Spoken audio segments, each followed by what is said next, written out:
E aí, galera, eu sou Carlos Avelar, professor de Geografia, e hoje a gente inicia o 7º ano com a temática da favelização das cidades, né? Fazendo a conexão com o que a gente vinha trabalhando na aula anterior, que é a ocupação territorial. A temática da favelização, ela tem a ver com o processo de ocupação, né? O adensamento populacional, o deslocamento das pessoas entre cidade, campo-cidade e a ocupação em diversas atividades, em diversos setores que vão abrigando essa população nesse deslocamento entre campo e cidade. Então, a parte inicial aí da temática dessa ocupação urbana, né, muito densa, e esse termo que foi gerado a partir dessa ocupação urbana nas áreas periféricas tem a ver com alguns episódios que aconteceram na história do Brasil, né? Então, na sua origem, de acordo com a Wikipédia, esse termo favela, ele advém de um episódio na Guerra de Canudos. A cidadela de Canudos foi construída próxima a alguns morros, entre eles o Morro da Favela, que era batizado dessa forma por ter uma vegetação, né, uma planta conhecida popularmente por esse nome e que tomava conta de toda a região. Posteriormente, o termo favela foi utilizado para designar um conjunto de residências desprovidas ou precarizadas em algum aspecto acerca de recursos e infraestrutura.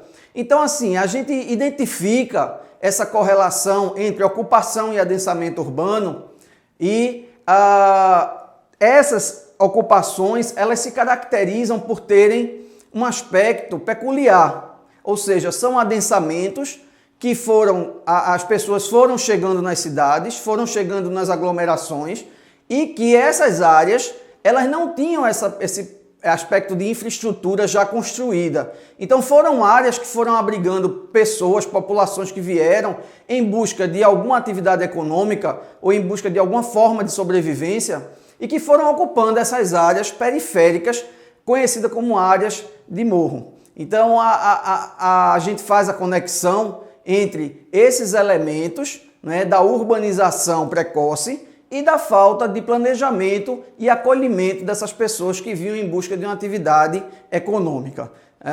Então a gente pode identificar, como a gente vê aí na tela, algumas fotos de áreas que foram ocupadas dessa forma, ocupadas irregularmente, né? E que foram dando origem a contextos, a caracterizações precárias, né? O que é que a gente chama de precarização? A precarização é a infraestrutura como um todo, falta de saneamento básico, falta de abastecimento de água, falta de planejamento das casas, da localização das casas, né? Tudo isso vai gerar uma demanda para aquele espaço, vai gerar uma sobrecarga e essa sobrecarga vai comprometer a qualidade de vida daquele espaço, né? Então a gente observa tipos de moradias precários, né? São moradias feitas com plástico, com lona, com papelão, às vezes uma ou outra vez com algum tipo de alvenaria mais precária, mas a gente identifica que há uma ausência, uma carência grande de infraestrutura e além dessa carência de infraestrutura, há um problema maior. O poder público, por não ter chegado ao tempo da ocupação, ele também não consegue se aproximar daquelas pessoas. Então essa carência também do poder público de estar atuando junto à vida dessas pessoas se faz muito presente. Bom, existem também outras características, né, outros aspectos que influenciaram a ocupação irregular nessas áreas periféricas, né, que comumente se chamou se denominou favelização. Com o declínio do mercado negreiro, ex-escravos e outras parcelas da população acabaram se fixando em fundos de vale, em costas de morros, que por estarem dentro da cidade ficavam mais próximos do mercado de trabalho.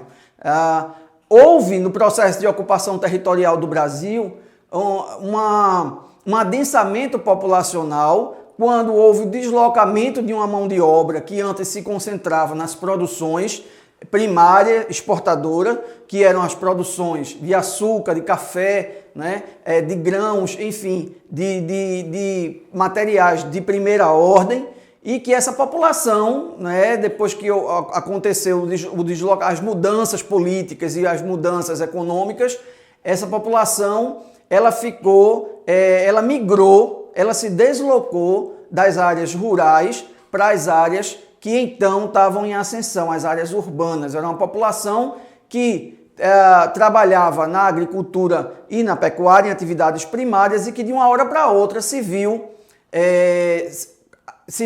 pronta para entrar num mercado na qual ela não tinha qualificação ainda, que era o mercado urbano, né? O mercado urbano industrial. As cidades começavam então a absorver algumas atividades industriais, atividades secundárias de beneficiamento do algodão, por exemplo, foi um grande impulsor aí desse processo. E a mão de obra que vinha então do campo não tinha um preparo adequado para ocupar essas funções, e essas populações, ao migrarem do campo para a cidade, elas ficaram, né, ocupando áreas periféricas, áreas de morros, áreas de fundo de vales, né, e a partir daí todo esse adensamento populacional nessas áreas periféricas deram origem a esse processo de favelização.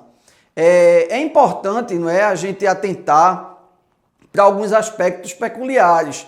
O primeiro deles é, como a gente já falou, que o poder público não chegou, não alcançou.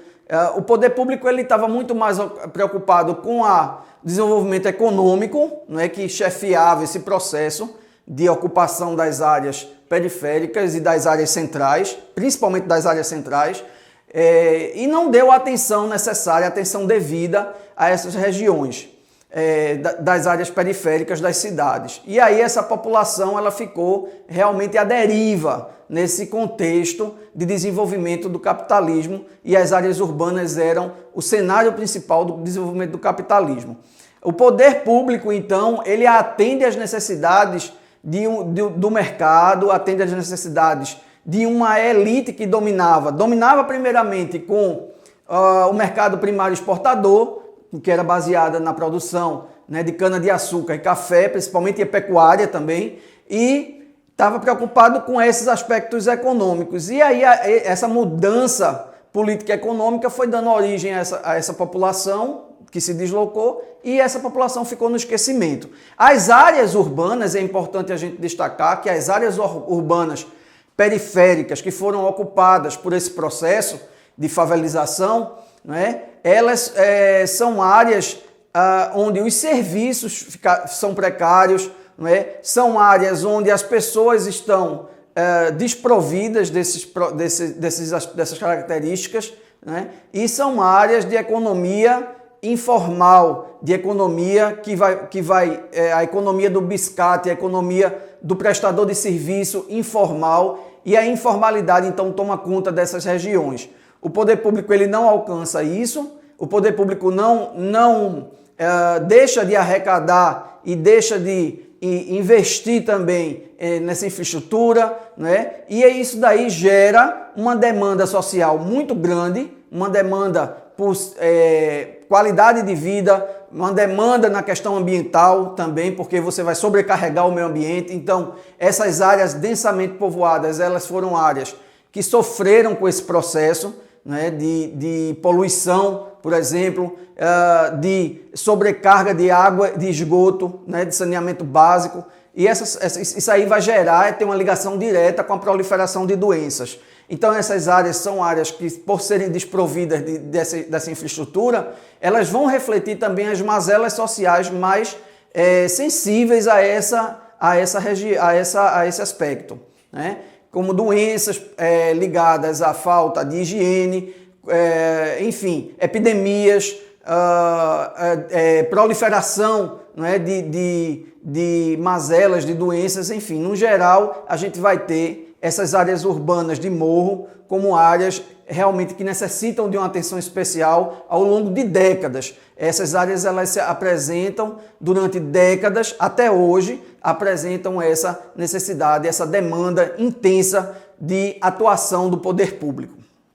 Então, pessoal, é importante, não é, a gente identificar algumas correlações fundamentais nesse processo, né? Essas comunidades, elas abrigam essa população, mas existem fatores diversos que vão impulsionando, né, vão demarcando territórios, e esses territórios, eles são constituídos a partir de determinados elementos que causam essa ocupação territorial. Então, como a gente vai compreender o que impulsiona o surgimento, né, dessas áreas de carência, dessas favelas, desse processo de favelização? A gente vai identificar alguns elementos importantes.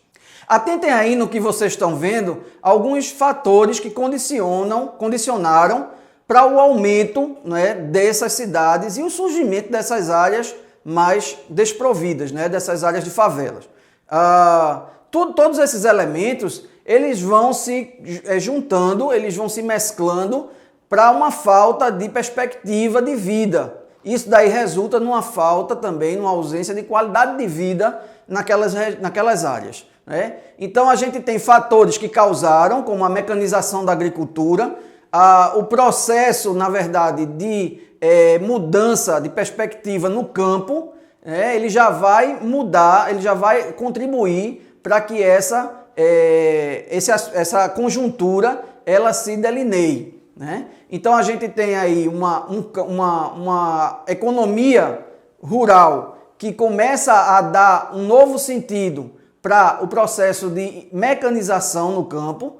A mão de obra que estava então trabalhando no campo, ela não tinha qualificação adequada para esse processo de mecanização. Então, ela, recém-liberta, teria que se aglomerar em algum local. E a mecanização demandava conhecimentos técnicos específicos para esse processo.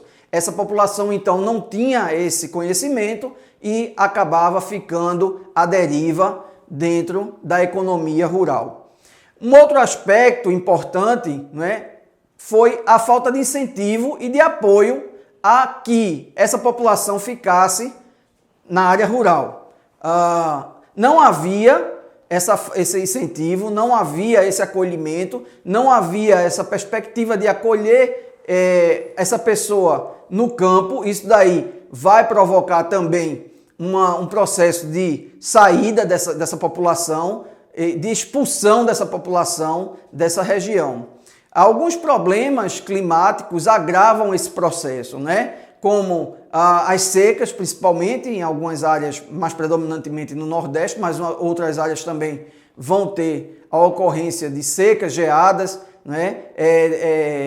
A umidade muito elevada vai prejudicar o solo, enfim, vão haver também aspectos físicos naturais que expulsam, né, essas atividades econômicas na área rural.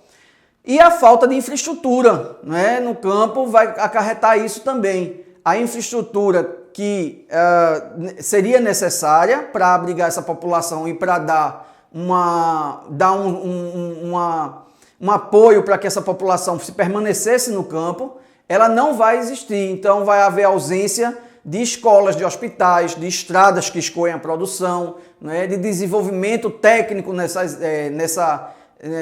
áreas por conta de manter o homem do campo no campo, né? Então, moradia, por exemplo, também vai ser... A moradia é o fator fundamental, porque o processo de favelização ele vai justamente na moradia. A favelização nas grandes áreas urbanas é a moradia precária, que o homem, muitas vezes vindo de lá da área rural, ele não vai ter presente lá no campo e vai ser a forma dele subsistir na cidade.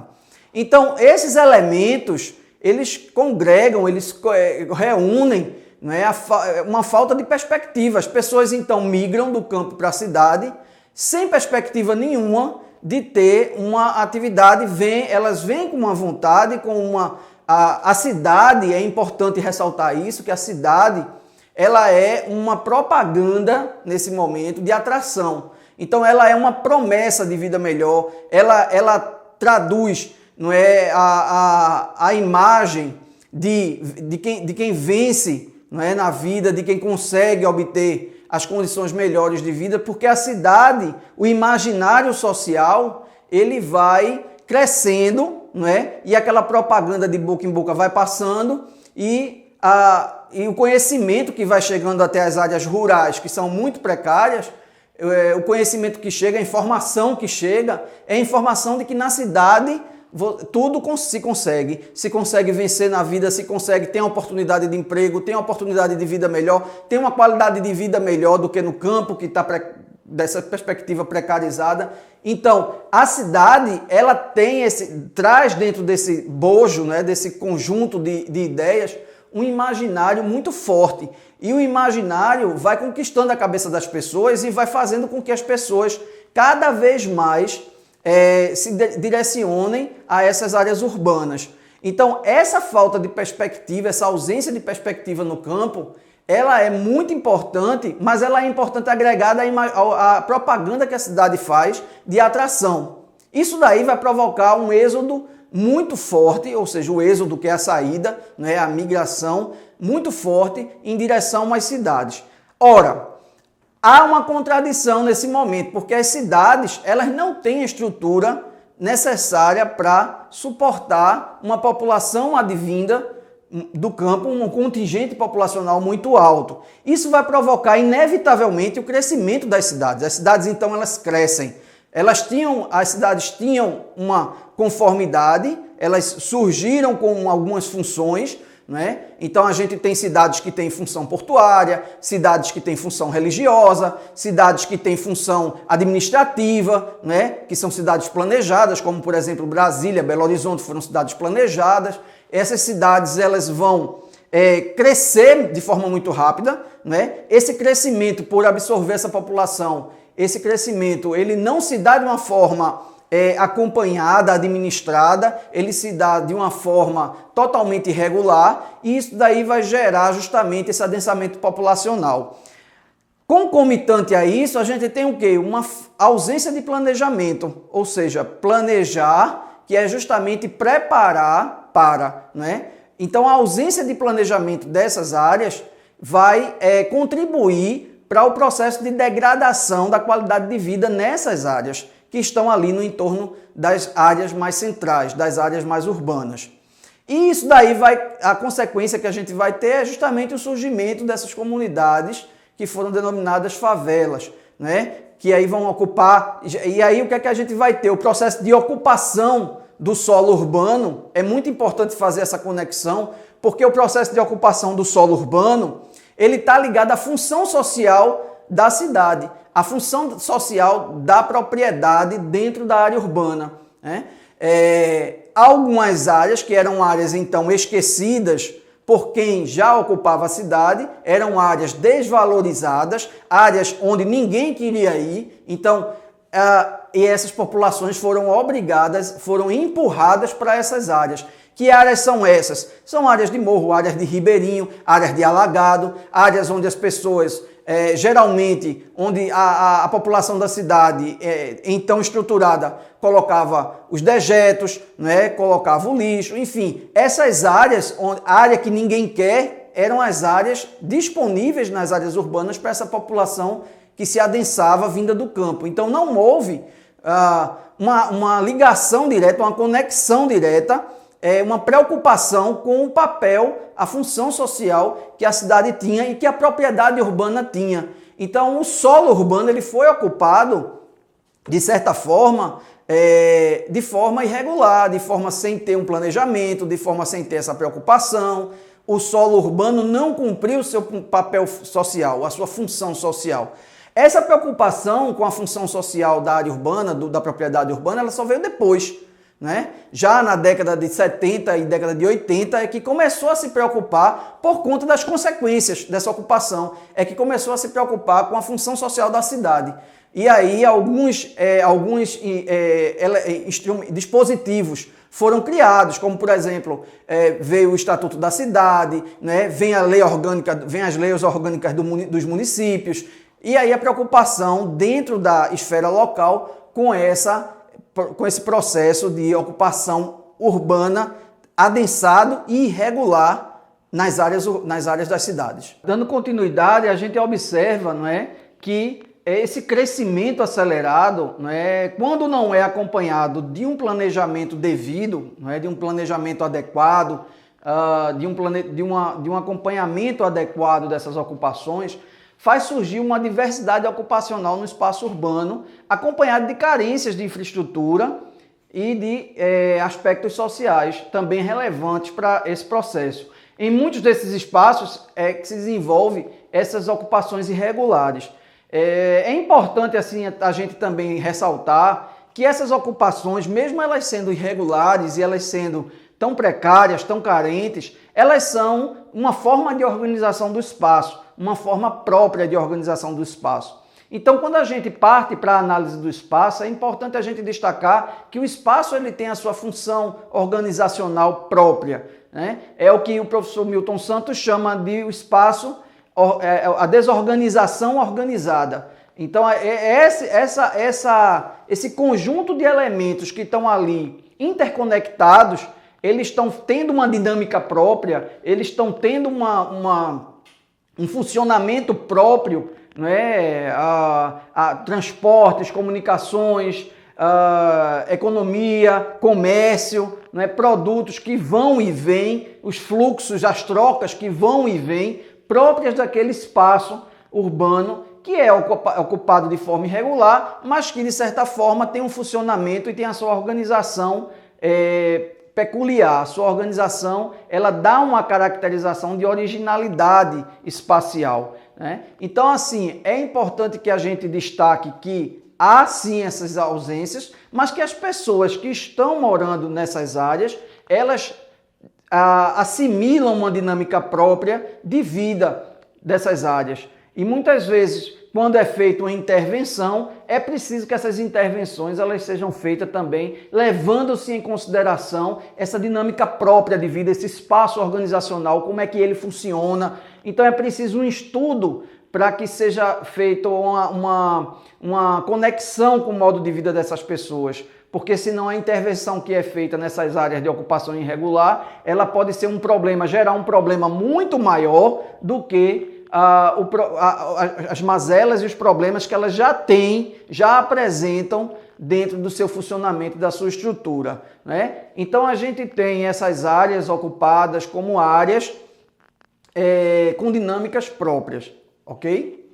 Dentro desse aspecto do planejamento, né, tanto para que a gente possa analisar a conformação de um determinado espaço, da configuração de um determinado espaço, quanto para intervenções que possam ser feitas pelo poder público, né, ou pela iniciativa privada, enfim, por quem utiliza aquele espaço, é importante a gente ter em mente o que é planejamento, o que é esse processo de planejar, né? Então, assim, a gente vai fazer referência a alguns aspectos importantes e ligando, obviamente, o planejamento, a atividade do planejamento, que é uma atividade muito geral, ao planejamento urbano, ao planejamento da cidade. Por quê? Porque a cidade é o locus, é o local que recebe essas populações e é onde essas ocupações elas vão se dar de forma diversificadas, né, de forma precarizada, de forma onde as carências sociais elas são muito fortes, são muito sentidas. Então, trazer um aspecto de planejamento numa dinâmica que já está estabelecida, é preciso que esse planejamento ele seja feito com muito cuidado, com muita análise prévia, né, com muita dedicação antes de se intervir na cidade. E aí a gente parte para um conceito clássico de planejamento, né? O planejamento urbano é uma intervenção do poder público, ou seja, do Estado, na cidade. Existe para alterar e dirigir a cidade na forma considerada necessária e desejável pela sociedade.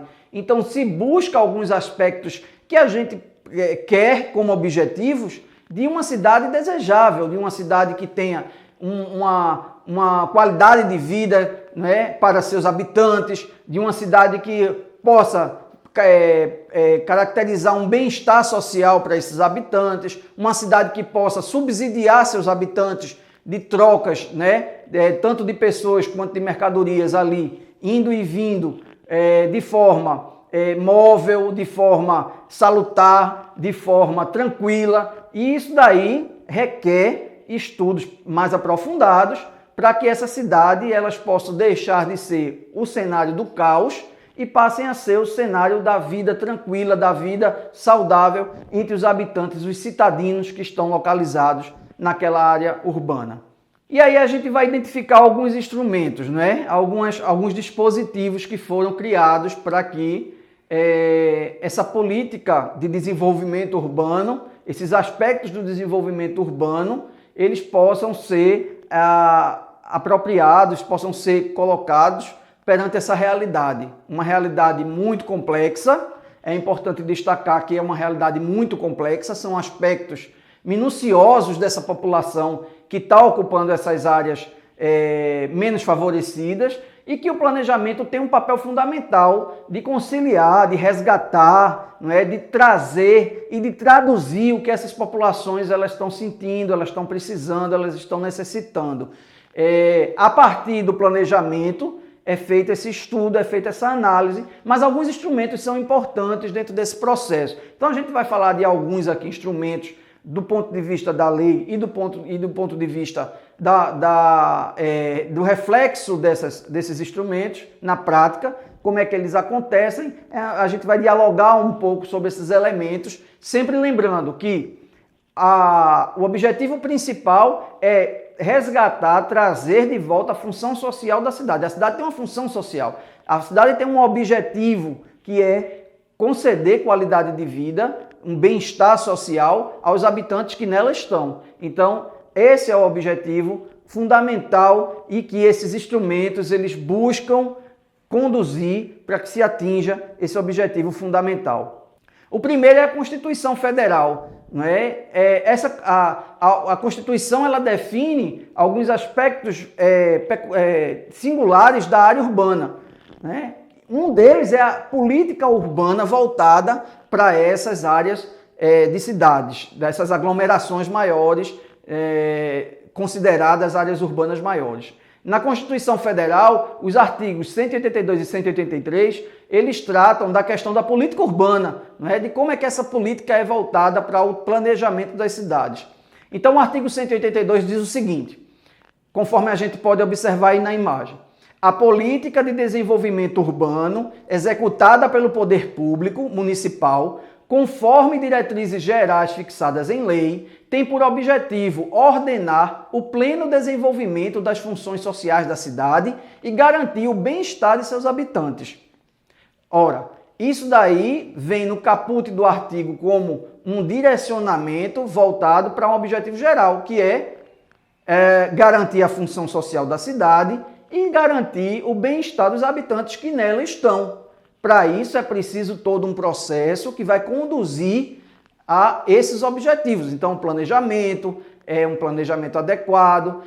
Dentro desse mesmo artigo, alguns aspectos são importantes. No parágrafo 1º, por exemplo, como mostra aí na imagem, o plano diretor, aprovado pela Câmara Municipal, obrigatório para as cidades com mais de 20 mil habitantes, é instrumento básico da política de desenvolvimento e expansão urbana.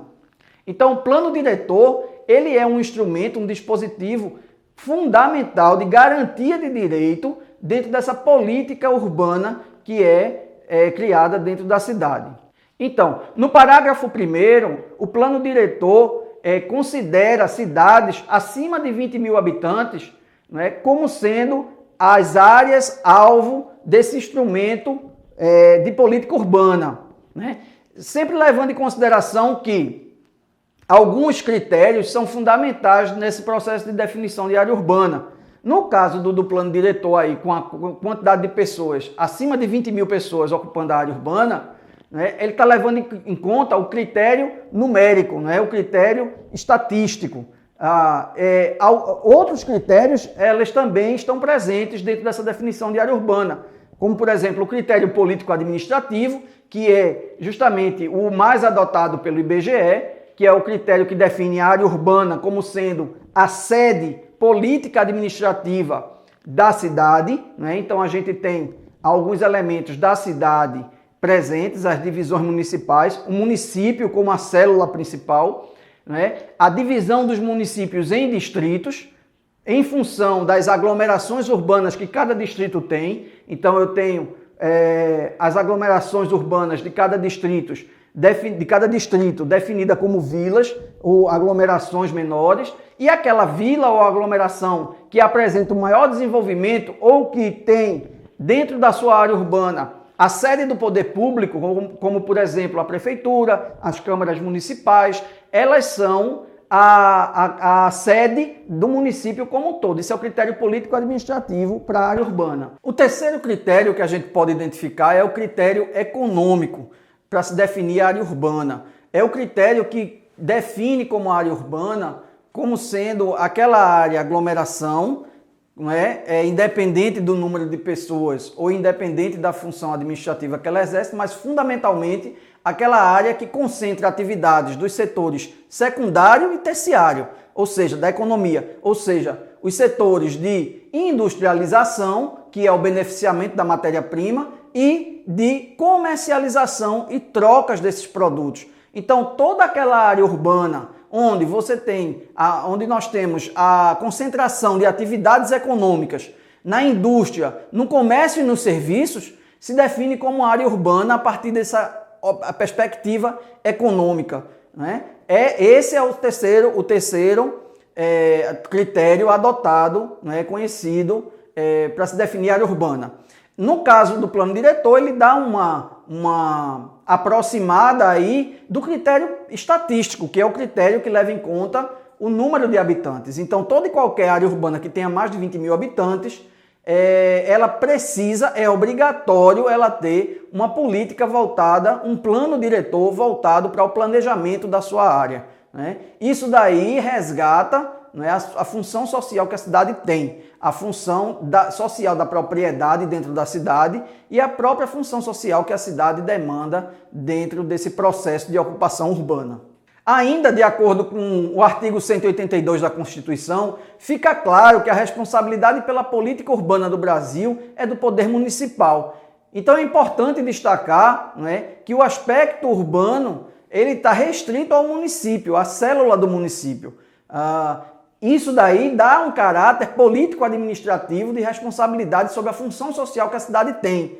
Ou seja, cabe ao município prover meios que tornem a cidade um espaço de convivência melhor. Vale salientar que tal situação é alcançada quando a cidade atende a requisitos básicos que envolvem a sua função social. Dentre esses requisitos, podemos destacar, né, a habitação, moradia digna para todas as pessoas, envolvendo toda uma infraestrutura, né? Ou seja, fornecimento de água, fornecimento de luz e a consolidação de um sistema de saneamento básico que atenda a essas pessoas. A circulação é um outro requisito, né? Está relacionada a transporte público mínimo e de qualidade. A gente sabe que todos esses elementos nas áreas urbanas muitas vezes deixam a desejar, né? Justamente refletindo uma falta de atuação do poder público nessas áreas. Um outro requisito é o requisito do lazer, né?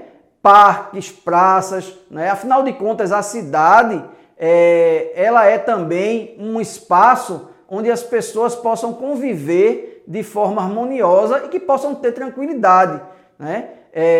Muitas vezes as cidades elas apresentam justamente em determinados aspectos o contrário, né? São áreas de violência, são áreas que o caos às vezes é gerado e propiciam aos habitantes da sua região um modo de vida mais estressado, não é, por conta dessa violência, por conta desses aspectos contrários. Mas fundamentalmente é um indicativo também de áreas de lazer.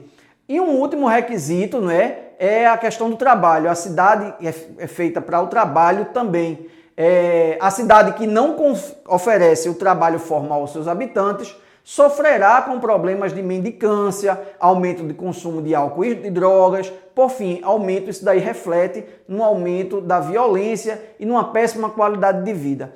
Então, a cidade ela é um locus onde os instrumentos estão ali para ser aplicados para garantir o quê? Moradia, circulação, lazer e trabalho. É a cidade do habitar, a cidade do morar, a cidade do circular e a cidade do descansar. Esses aspectos, não é, esses requisitos são fundamentais para que a política urbana ela seja melhor implementada dentro do contexto social dessas áreas urbanas. Então a gente faz aqui uma relação com esse processo de ocupação. Ora, quando a gente tem um cenário densamente povoado por áreas periféricas, áreas denominadas áreas de favelização, onde o poder público não chega com esses instrumentos, com esses dispositivos, não é? Essas áreas elas vão ter esse suporte? Não. Infelizmente são áreas que vão passar por um processo de degradação e que vão oferecer aos seus habitantes, essas áreas mais periféricas,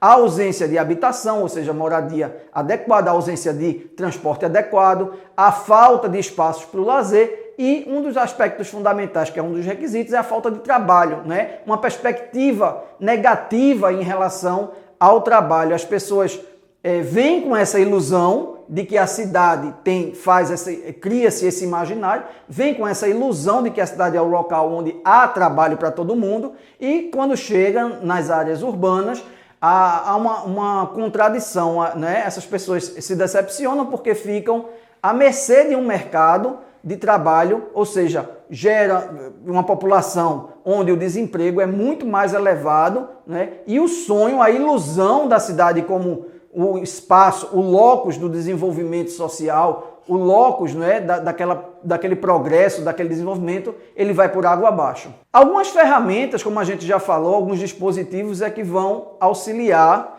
nesse processo. O plano diretor, a gente vai detalhar um pouco mais ele mais na frente. O Estatuto da Cidade é um outro dispositivo também, né, que foi criado em forma de lei para também garantir e ampliar esse raio de abrangência do poder público sobre as áreas urbanas, principalmente as áreas urbanas periféricas, e a participação popular também, ela resgata um pouco essa população, ela traz o protagonismo para essa população se inserir dentro do processo de planejamento. Ou seja, o planejamento é importante do ponto de vista de seus aspectos fundamentais, de seus levantamentos, mas é importante também fazer com que esse planejamento ele tenha a participação das pessoas que serão destinadas a ele.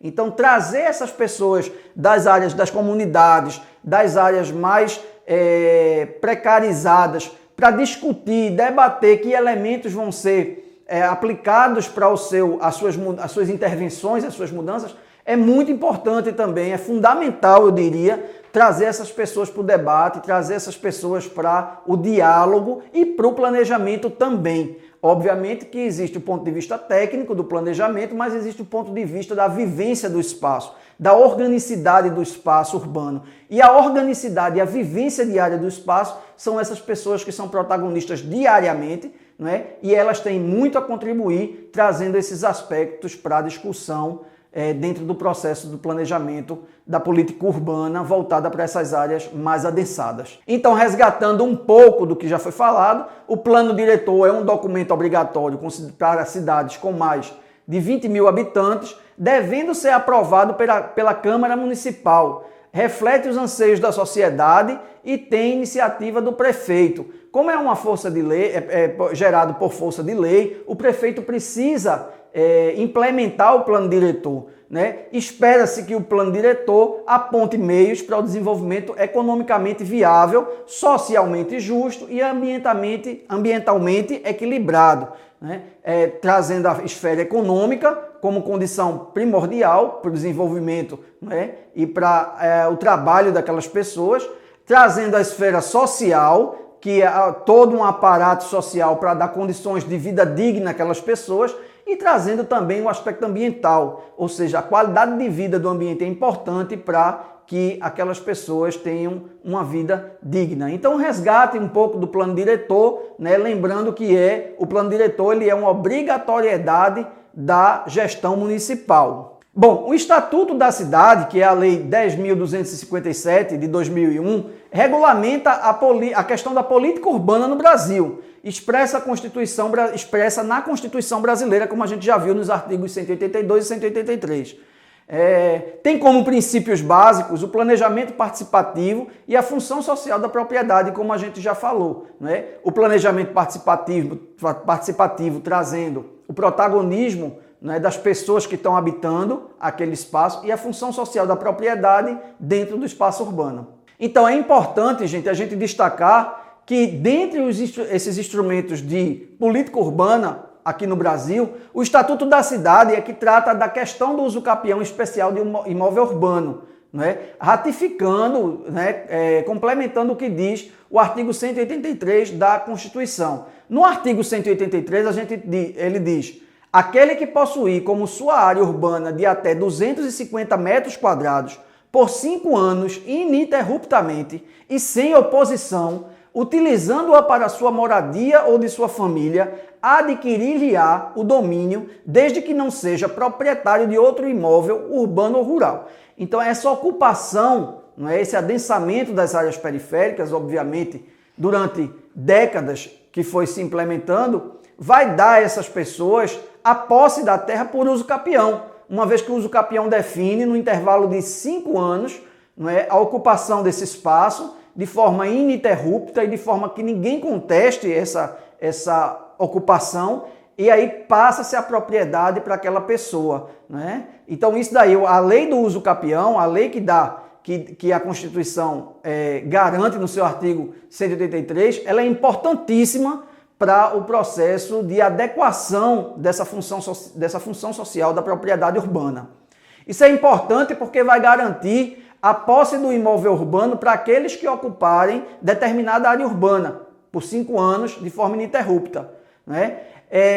Isso daí é um passo fundamental para se garantir a cidadania da pessoa, né, da pessoa humana, porque o espaço dentro da área urbana, o espaço de ocupação, de vivência, né, o espaço onde a identidade vai ser construída, onde o sujeito vai se colocar enquanto protagonista de transformação social, é justamente o espaço da propriedade urbana. Isso daí, então, vai delinear para esse sujeito, né, vai garantir para ele um aspecto de cidadania, né, que o Estado precisa prover, e dentro da política urbana, o Estado vai prover a partir desse direcionamento da função social da propriedade urbana e garantia de direito pelo uso capião. Então, uma terceira ferramenta importante dentro desse processo da política urbana e fundamental, imprescindível, ela não pode ser aberta a mão dela de forma alguma, é a participação popular, né? A participação popular é a mobilização da sociedade que, por meio de associações de moradores, de bairros, sindicatos, associações ambientalistas, movimentos estudantis de defesa de direitos humanos e de defesa dos direitos do consumidor, ou a partir de gestões municipais, ou seja, a iniciativa do prefeito e das suas administrações, pode auxiliar na modificação da realidade dos grandes centros urbanos, uma vez que se torna evidente a dificuldade de o poder público resolver todos os problemas que atingem o espaço urbano. Então a participação popular, não é? A participação da população, a participação das pessoas nesse diálogo do planejamento, trazer as pessoas para o planejamento, para o orçamento da cidade, para discutir, dialogar sobre como vai ser gasto esse dinheiro, em que vai ser aplicado, quais são as demandas principais, as prioridades urbanas dentro desse processo, é fundamental. As pessoas que vivem organicamente a cidade, que vivem no seu contexto cotidiano a cidade, é importante que essas pessoas elas sejam protagonistas nesse processo de planejamento e intervenção voltada para aquelas áreas urbanas. Então a participação popular ou participação democrática, não é? Trazer as pessoas para esse processo é de fundamental importância para o planejamento urbano. Especificamente aqui na cidade do Recife, existem experiências, não é, que comprovam essa ferramenta, o uso dessa ferramenta como sendo uma ferramenta viável no processo de organização ou intervenção né, no planejamento urbano de áreas precarizadas. Né? Então a gente tem, por exemplo, a gente traz aqui o exemplo do bairro de Brasília Teimosa, que foi um bairro onde houve uma intervenção muito intensa, uma modificação muito intensa, não é? No planejamento, nas iniciativas voltadas para aquela população que ocupava uma área de forma irregular e muito precarizada, porque eram áreas que eram ocupadas por moradias de palafitas, né? moradias que estavam ausentes o saneamento básico, não tinham fornecimento de água adequado, então eram moradias que estavam sobre a maré, né? E toda vez que a maré enchia, causava problemas de alagamento, enfim, trazia doenças para aquela população, enfim, a gente tinha ali um contexto muito difícil. E a partir da intervenção, do chamamento da população a participar do processo de planejamento, a trazer também os aspectos fundamentais, o que no dia a dia delas era mais importante para se planejar, para se intervir, a partir desse processo se fez uma intervenção bem estruturada e o bairro como um todo, ele adquiriu uma qualidade de vida significativa em relação ao que existia. Né? O processo de formação e ocupação no bairro de Brasília Teimosa, em Recife, foi resultado direto da organização e da participação popular. Né? Então o bairro tem um histórico de que é uma ocupação urbana irregular, né? O próprio nome já identifica, né? Fazendo alusão à capital do Brasil, que é Brasília, e a ocupação ali forçando a ocupação irregular, portanto, de uma certa forma, os habitantes costumam dizer que foi uma teimosia de ocupar aquele lugar, né? Próximo ali aos bairros de Boa Viagem e ao Recife Antigo. Então a gente tem uma caracterização desse bairro como uma área que durante décadas passou por um processo de precarização e que a partir de um planejamento integrado, com a população participando, foi possível se modificar uma realidade bem difícil, uma realidade de precariedade, de ausência do poder público, e esse poder público, em parceria com a população, fez transformar algumas dessas áreas urbanas. Com o intuito de fazer cumprir o que determina a lei e resgatar a cidadania de pessoas que sobrevivem em áreas urbanas periféricas e com carências socioestruturais, os governos federal, estadual e municipal vêm tentando, por meio de convênios, amenizar a situação que vive nesses espaços. Para tanto, lançam programas de urbanização. Como exemplo, a gente pode citar algumas áreas, por exemplo, como o Complexo do Alemão, no Rio de Janeiro, que passou também por um processo de intervenção, né, e onde a participação popular foi bastante intensa. Né? Comunidades de habitações precárias, como em Olinda a gente encontra algumas comunidades, destacando as comunidades do V8, V9, Ilha do Maruim, são algumas comunidades que passam por esse processo de intervenção e que remove-se pessoas de uma qualidade de vida péssima, uma qualidade de vida precária, ouve-se essas pessoas dentro do processo do planejamento urbano e se define metas e prioridades e demandas essenciais para atender às necessidades dessas pessoas. Né? E aí o ordenamento, todo esse processo que se dá de modificação e a população sai ganhando como um todo. Então, antes de se intervir no espaço urbano, né, e trazer as pessoas a essa discussão, a esse diálogo, é importante atentar para alguns aspectos, né? Alguns aspectos primordiais, alguns aspectos fundamentais. O primeiro deles é saber o que a comunidade precisa. O que é que a comunidade precisa? Né? O que é que ela está demandando? Quais são os anseios? O que é que ela quer? O que é que ela quer ali naquele espaço de convivência do dia a dia? Então esse é o primeiro aspecto fundamental para se implementar um processo de planejamento e de intervenção naquela área urbana. O segundo aspecto é qual a vocação da comunidade, né? Ou seja, é identificar a função de trabalho da comunidade. qual que é a vocação do trabalho daquela comunidade? É uma comunidade de vocação pesqueira, por exemplo, se for numa área ribeirinha? É uma comunidade de vocação comercial, se for uma área próxima a mercados e feiras?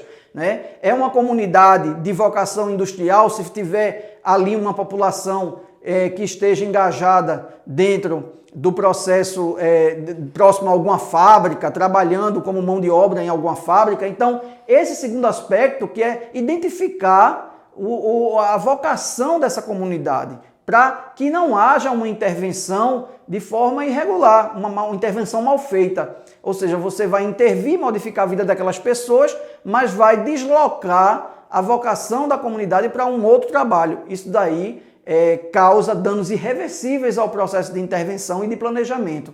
Então, esse seria o segundo aspecto, o segundo ponto. Vale a pena, então, recolocar essa comunidade para uma área distante do seu local de origem, né? Isso está muito ligado à questão do trabalho que a comunidade desenvolve. Vale a pena distanciar, por exemplo, se a gente tiver uma comunidade pesqueira e for fazer um processo de intervenção, deslocando aquelas pessoas ou retirando aquelas pessoas para uma área que não é próxima ao litoral, é numa área distante do litoral, vale a pena distanciar essas pessoas do modo de vida delas, né? Será que a gente não estará fazendo, retirando um problema de um lugar e colocando no outro, ou aumentando até esse problema? Então, dentro do processo de planejamento urbano e de intervenção, é preciso analisar esse deslocamento, se essa retirada, se esse deslocamento é necessário e é importante para a comunidade, né? Então, é o terceiro aspecto, o terceiro ponto. O quarto ponto é: caso haja necessidade de deslocar essa comunidade, de relocar ela, esse novo local será perto do trabalho que a comunidade costumava exercer. Imaginemos só se a gente retira uma comunidade e a gente coloca quilômetros de distância onde aquela comunidade exercia o seu trabalho, né? Ora, estaremos também propiciando um aumento de problema de transporte, porque a comunidade vai precisar se deslocar, então a gente vai estar saturando o sistema de transporte, a gente vai estar saturando o sistema de outras demandas sociais, né? Então, vale a pena, se for deslocar, identificar se vai estar próximo ou distante desse local de trabalho, dessa vocação de trabalho da comunidade. Isso é importante dentro do processo de intervenção urbana. Um quinto aspecto, né? Se não for possível a comunidade continuar com o mesmo tipo de trabalho exercido anteriormente, de que forma qualificá-la para um novo exercício? Então, dentro do processo de planejamento, né, e aí o destaque que a gente tem aí desses pontos é justamente para a função social do trabalho na área urbana, né?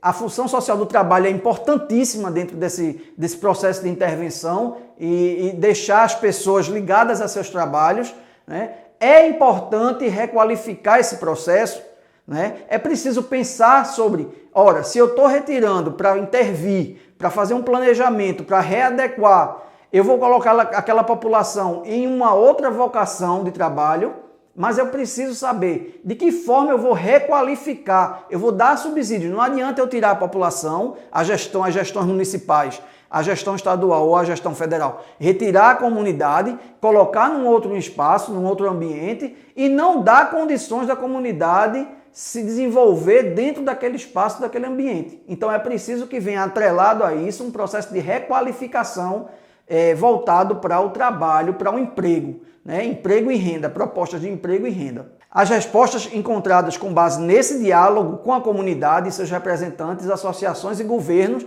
né? Essas respostas que vai surgir nessa participação popular dentro do contexto urbano é que vão dar subsídios adequados para que a intervenção ela não seja feita de qualquer forma. Então, dentro da área urbana é importante atentar para esses aspectos inseridos dentro do planejamento da cidade.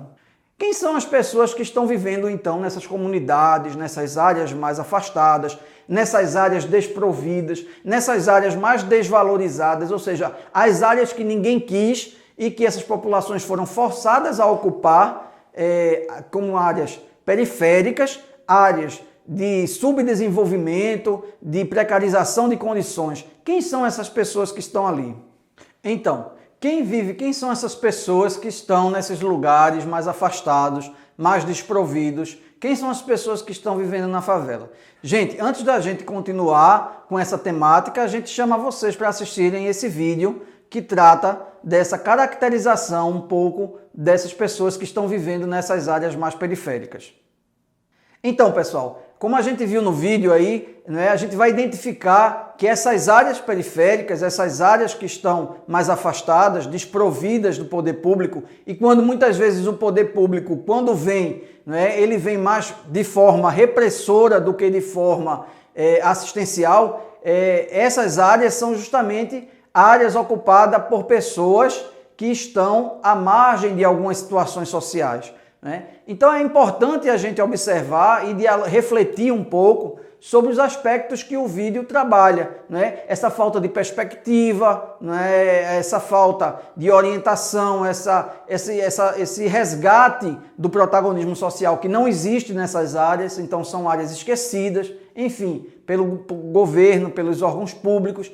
E o processo de planejamento e intervenção requer justamente resgatar isso aí, né? Para que a gente possa refletir, conforme a gente pode observar no vídeo e pode observar algumas questões de reflexão, né, voltadas para o vídeo que foi assistido.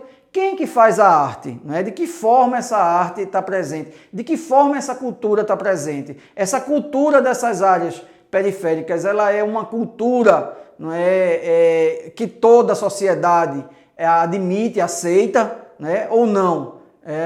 Existe alguma cultura melhor do que a outra para ser trabalhada, para ser... Essas são questões que fazem a gente refletir. É verdade que na favela não se faz arte e não existe cultura, né? Existe uma cultura específica, como a própria análise do espaço, quando a gente trabalha com a questão da organização socioespacial, dizer que aquele espaço da favela é um espaço desorganizado é não considerar aspectos primordiais da análise do espaço, né? É uma desorganização organizada. Existem todos os elementos que se conectam ali, que estão se interrelacionando e que dão dinâmica própria àquela paisagem urbana das áreas mais periféricas. Então tem uma organicidade, um funcionamento dentro, há uma estrutura presente ali, né, que as pessoas vivem naquela estrutura, demandam suas necessidades a partir daquela estrutura, utilizam aquele espaço urbano e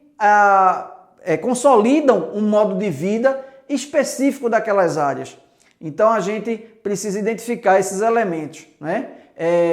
Uma outra questão são a cultura musical, né? A cultura que é muito efervescente, né? As bandas que vão aparecer nessas áreas, grupos culturais muito fortes, muito enraizados dentro dessas áreas de berço, né? Que são as áreas de favela. Então a gente tem, por exemplo, a gente pode citar especificamente o caso daqui de Pernambuco, não é? E do caso da região metropolitana do Recife, alguns grupos culturais muito fortes, se a gente tomar em consideração aqueles grupos culturais que aparecem muito mais no carnaval, mas que são grupos culturais que estão presentes ali todo o ano, né? Muitos deles são grupos culturais que estão localizados nas periferias, né? Estão localizados lá nas áreas mais precárias, mas que ainda assim resistem. Então as favelas, esses espaços, essas comunidades, elas são espaços de resistência.